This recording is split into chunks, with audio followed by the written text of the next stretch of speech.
All right, Knockout fans, we're here with Rick Morones from Team Morones Boxing. Rick, how are you doing today? I'm good. Surviving.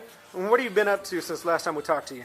Just chilling, man. Just here at the gym. I mean, it's pretty much my lifestyle is gym and watching all my kids and, getting these guys ready for fights. I have the same routine pretty much. Now, you got a fight coming up Friday night in Laredo, Texas, Benjamin Whitaker. Tell me, how's Benjamin looking for that fight? He's good. Benjamin's, there's already never any issues going into a fight with Benjamin. The weight's good. He trains hard. It's just a matter of going down there and making it pretty convincible and doing what he does best, and that's coming out victorious. Okay. Now, his last fight was a big learning experience for him. Tell me a little about what happened in that fight. Yeah, he, we went up there to Glendale, California. He fought Aegis Kavalaskis, two-time Olympian, also trains at the Robert Garcia Boxing Academy. Very tough guy, man. I mean, I can honestly say that I've never really seen, a guy possess so much power like that, from a corner at least. From a trainer perspective. I mean, he was real strong, a lot stronger than I expected. I'm pretty sure a lot stronger than Benjamin expected. But like you said, it was a learning process. There's no shame in losing to a fighter like that, especially with that much amateur experience. Benjamin only had a handful of amateur fights. He didn't have a big amateur pedigree. But he went in there and he showed a lot of there was a lot of moments in that fight that he showed that he could keep up with fighters like that he belongs in the same class with them. He got caught with a good few shots. He got dropped twice. I know like I said, they have him on box records as a KO. He actually got up. He stopped the fight. But that's pretty much the best you can get out of it. It was a learning experience.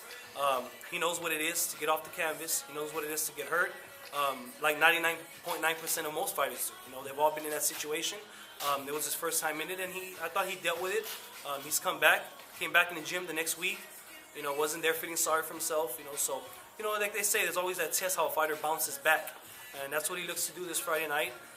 God willing, we come up victorious with a win. Okay. And what did you work on after that last fight to get ready for this fight? Benjamin's a real technical fighter. He's one of them fighters that he can do both. He can fight inside. That's why they gave him the name the Blaxican. It wasn't something we came up with, something people kind of threw it out there a few times, more than once. So it's something that stuck with him. He can fight inside. He can box. He can bang. He can pretty much. He's a chameleon in the ring. He can do a lot of little things. But what we worked on mainly was just being a lot more aggressive, being more, not so much just countering with a shot, but throwing combinations. Because we definitely want to go down there and get the win. We definitely want to make it convincing.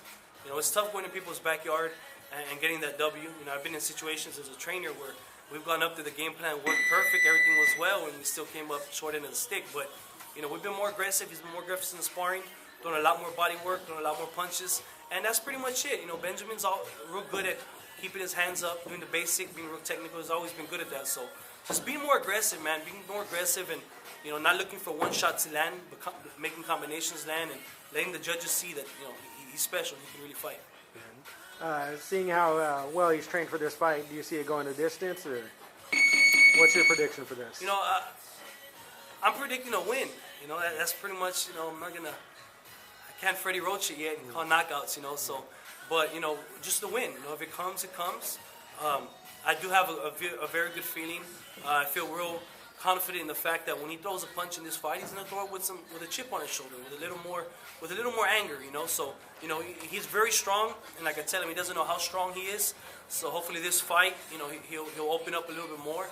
And hey, the knockout comes, it comes. But at the end of the day, just putting that belt around his waist and coming back home, that's the ultimate goal. Okay, great.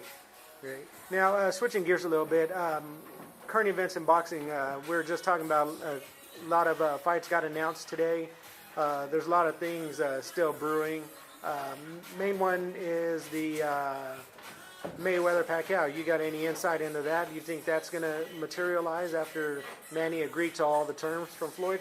Well, I mean, that's a tough one to call just because we don't know. No matter how close you are, you could be Floyd Mayweather's brother. You hear Jeff Mayweather sometimes saying, I don't know what's going to happen. It's Floyd's Floyd. And, we hope, though. We hope it gets done. And my understanding is Manny kind of agreed to everything. And, I think Floyd's in a position now. There's a lot of times where we didn't know why this fight wasn't happening. But it's been pretty much legit out, straight out, that Manny is willing to do everything. So if Floyd doesn't sign the contract, then I guess we know kind of where the fight wasn't wanting to be happening from. But, hopefully he signs it, man. Hopefully he signs it. And like I said, it happens. So that's a great fight. I don't care how, they're at the same level if you ask me. Manny's a little older, Floyd's a little older. Floyd's 2 years older, actually. So, I mean, it's one of them fights that to me, it's just an exciting fight no matter what to watch. So, as a boxing fan, I'm excited about that fight.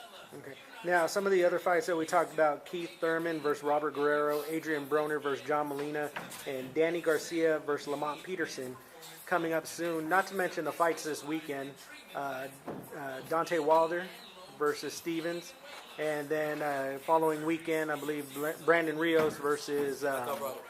yes, which one of those fights are you looking forward to the most? All those fights. Boxing was good to us in 2014.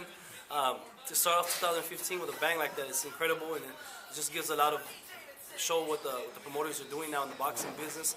But yeah, all of them are exciting, man. I'm very interested in that Keith Thurman and the Robert Guerrero fight.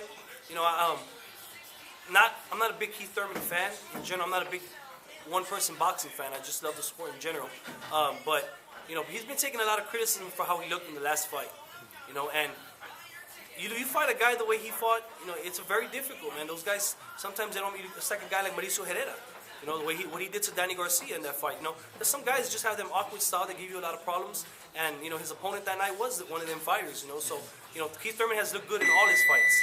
Except pretty much this one wasn't, what fans wanted. But, but then again, you go preaching about knockouts, the fans are expecting a knockout. But, I'm interested in that fight because Robert Guerrero is a real tough fighter. He's very limited at times, but he lets his hands go, and he's willing to trade. So, it's going to be a good fight. It's a very interesting fight. Yeah. All right. Thank you so much. Now, we also talked about you're getting a bigger following yourself. How can people reach you that want to get in touch with you or come see your gym and whatnot? We're here in San Antonio, Texas, man. Morones Boxing. Just 2108 Quintana Road. Find us on Facebook at Morones Boxing. Instagram is at Rick Morones. That's pretty much the best ways to reach me. But, we're here, 2108 Quintana Road, just a young gym coming up. A lot of passion, a lot of grit, a lot of hunger. And I rephrase that, a lot of starvation on this end. We're starving to try to get out there and show the world what we can do. So, people are always welcome to come check it out. All right, great. Well, best of luck to y'all this weekend in Laredo, and I'll be back to take a look at that belt. Appreciate it. Thank you, man.